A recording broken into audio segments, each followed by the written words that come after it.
দেখুন গ্লাসের সাহায্যে লুচিটাকে গোল করে নিচ্ছি। এভাবে লুচিগুলো বানিয়ে নিলাম। খেতে কোনো ভয়ের কিছু নেই। লুচি ভাজার জন্য তেলটা আমি আগে থেকে বসে দিচ্ছি, তখন লুচিগুলো ভেজে রেখেছি।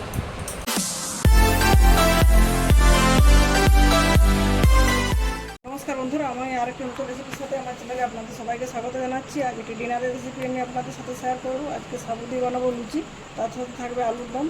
আলুর দম করার জন্য আলুটা আগে থেকে সিদ্ধ করে খোসা ছাড়িয়ে নিচ্ছি। এরপর সাবুটা কড়াইতে দিয়ে 4-5 মিনিট করে একটু ড্রাই রোস্ট করে নিচ্ছি। তারপর এই সাবুটুকু পাউডার বানাবো। দেখুন বন্ধুরা, সাবুটা খুব ভালো মতো ড্রাই রোস্ট করা হয়ে গেছে। এরপর একটা মিক্সি দিয়ে বাটি নিয়ে নিচ্ছি, এটা দিয়ে পাউডার বানিয়ে নেবো। আর যে উপকরণগুলো লাগছে সেগুলো হলো ধনে পাতা, ওটা দিয়ে লবণ আর কিছুটা আলু সেদ্ধ করে গ্রেট করে নিচ্ছি। তো চলুন এটা পাউডার বানিয়ে ফিরে আসছি।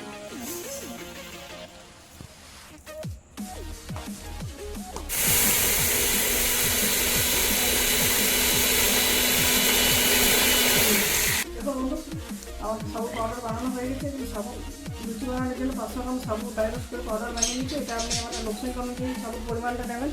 এটা বড় বাটি নিচ্ছি, বাটি বানিয়ে নিচ্ছি। প্রথমে সিদ্ধ করে গ্রেট করে রাখা আলু, তার মধ্যে দিয়ে দিচ্ছি কোচানো ধনে পাতা, গোটা জিরে আর লবণ। প্রথমে এটা খুব ভালো মতো মিক্স করে নিচ্ছি হাত দিয়ে। তারপরে সাবু পাউডারটা বানিয়েছি, আস্তে আস্তে টুকরো করে পাউডার দিয়ে মেখে দেবো। এখানে জল দেওয়ার প্রয়োজন হলে সেদ্ধ আলুর মধ্যে মাখা হয়ে যাবে। দেখুন বন্ধুরা, সাবু লুচি বানানোর জন্য ডোটা আমার পারফেক্ট তৈরি হয়েছে। এখানে আমার জল ব্যবহার করার একটু কোনো প্রয়োজন হয়নি, যেগুলো আলুর পরিমাণটা আমার সঠিক ছিল। আপনার যদি মনে হয় যে আলুর পরিমাণটা কম আছে, সেক্ষেত্রে ডোটা খুব শক্ত হয়ে যায়, কম করে জল ব্যবহার করতে পারেন। এরপরে হাতে তেল নিয়ে নিচ্ছি। তেলটাকে খুব ভালো মতো করে মাখিয়ে ডোটা 15 মিনিটের জন্য রেস্টে রেখে দিচ্ছি। সেই সময়ের মধ্যে আলুর দমটা আমি বানিয়ে নেব। বন্ধুরা, ফিরে এলাম 15 মিনিট পর। ডোটা আমার পুরোপুরি পারফেক্ট রেডি হয়ে গেছে। হাতে আর মেখে নিচ্ছি। কিছুটা করে মিশ্রণ নিয়ে দেখে কেটে নিচ্ছি। দেখুন সাবু লুচি বেলার সময় ফেটে যেতে পারে, ভয়ের কিছু কোনো গ্লাস দিয়ে পারফেক্ট সাইজ দিয়ে দিলেই হলো।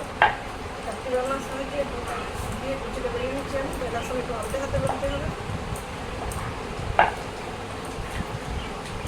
সাইডে ফেটে যাচ্ছে, ফেটে গেলো। ভয়ের কিছু নিয়ে একটা গ্লাস নিয়ে ওর সাইড দিয়ে কেটে নেবো লুচিটা। গ্লাস দিয়ে কেটে দেখাচ্ছি তারা।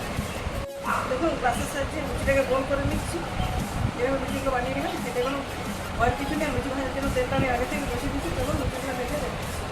দেখুন বন্ধুরা, লুচি ভাজার জন্য তেলটা যেহেতু আগে থেকে বসেছিলাম, তেলটা গরম হয়ে গেছে। অনেকগুলো লুচি আমার বেলা হয়ে গেছে। যেহেতু সাবু লুচি খুব বেশি বেলে রাখবো না, ভেজে রাখা লুচিটা তেলের মধ্যে দিয়ে ভেজে নিচ্ছি। সাবু লুচিটা খুব বেশি ফুলবে না, না ফুললেও ভয়ের কিছু নেই। লুচিটা খেতে দুর্দান্ত লাগবে। আমরা নর্মালি নিরামিষ দিনে সাবু দুধ দিয়ে পায়েস বানিয়ে খাই, সাবু পোলাও, খিচুড়ি অনেক কিছু করে খাই। কিন্তু এইগুলো সাবু লুচি বানিয়ে খাবেন, দেখুন খেতে দুর্দান্ত লাগবে।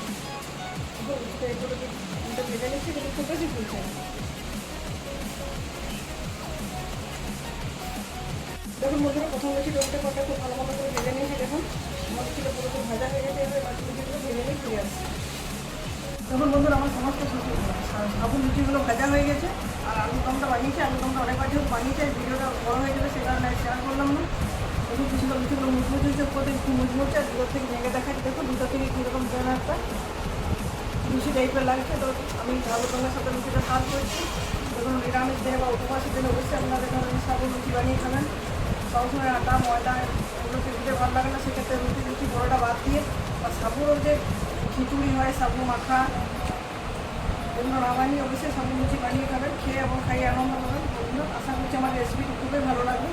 ভালো লাগলে ভিডিওটিতে লাইক এবং প্রচুর শেয়ার করবেন। চ্যানেলে যদি নতুন বন্ধু হয়ে থাকেন, চ্যানেলটা এখনো সাবস্ক্রাইব করে না থাকেন, অবশ্যই চ্যানেলটি সাবস্ক্রাইব করে পাশে থাকা বেল বাটন অন করে দেবেন। আমার চ্যানেলটি সমস্ত ভিডিওর আপডেট পাওয়ার জন্য, আমরা সাপোর্ট করে এগিয়ে নিয়ে যাওয়ার জন্য। তো বন্ধুরা, আজকের মতো এ পর্যন্ত। পরের দিন দেখা হবে নতুন কোনো রেসিপির সাথে, নতুন